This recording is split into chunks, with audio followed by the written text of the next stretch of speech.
Today on the hookup, we're going to take a look at the Shelly RGBW2 LED controller. We're going to talk about its strengths and weaknesses and determine if it's the right device for your project.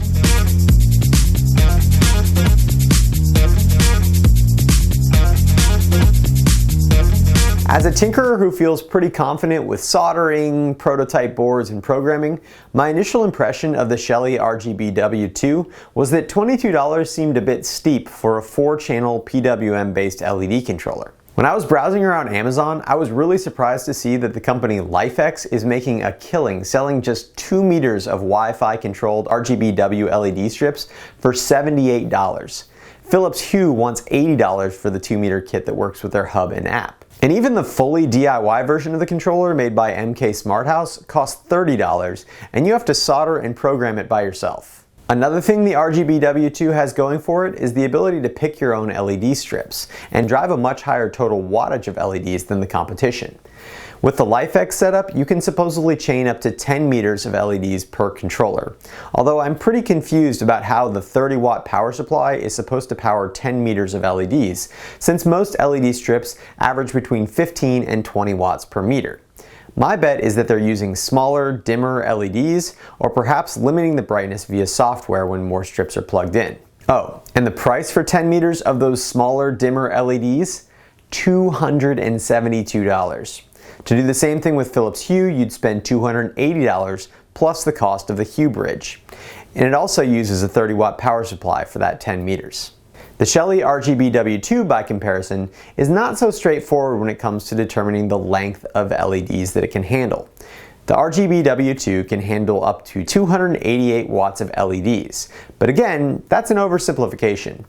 In actuality, the RGBW2 can handle 3.75 amps per channel. That means that if you're using 12-volt LEDs, you can have 45 watts per channel to work with, which is the equivalent to about 300 to 500 typical white LEDs. And that translates to between 5 and 8 meters of white LEDs per channel. If you're using RGB LEDs, you can do around 3 times that much, since each color chip uses around 1/3 of the power of a full white chip. By using 24-volt LED strips, you'll increase the wattage per channel to 90 watts, which means more brightness and also less susceptibility to voltage drop. If I were trying to make a package that directly competed with the 10 meters of LifeX and Hue LEDs that I mentioned earlier, I'd pair a Shelly RGBW2 with 2 24-volt RGBW strips and a 24-volt 10-amp power supply. Total cost for that package would be $102, less than 40% of the cost of the LifeX, and you'll end up with significantly brighter colors than the 30-watt LifeX and Hue equivalents could ever produce. It's important to note that these types of LED strips, which are often called dumb LED strips, will be the same color throughout the entire length of the strip. So if you want to do animations, you'll want to look into individually addressable LED strips. And buckle up, because the possibilities with those are nearly endless. In addition to LED strips, the RGBW2 can also be used to drive LED pot lights like the ones that I used in my dimmable ceiling light video. In fact, just for fun, I decided to see how the RGBW2 would perform in that situation. The downsides are having only 4 dimmable channels instead of 8, and also the lower available dimming frequency of the ESP8266 instead of the ESP32. But the ease of use and setup easily make up for those 2 factors. Also, interestingly enough, the RGBW2 is actually cheaper than buying all the parts that I used in my DIY solution. And you get to skip all the soldering and programming. Speaking of hardware, let's take a look at how the RGBW2 actually works. In standard Shelly fashion, the RGBW2 is crazy small. And like almost all smart home products these days, using the default firmware, you have the option of using the Shelly Cloud service to easily and conveniently control the color and brightness of your LEDs with the Shelly app, Google Home, and Amazon Echo. But unlike other smart home products on the market, the default firmware also gives you the option to disable the cloud completely and use advanced features like MQTT to integrate the RGBW2 with your home automation platform of choice, which is Home Assistant in my case. Down in the description, I've included the specific YAML that you'll need to add to your configuration to use the RGBW2 with Home Assistant.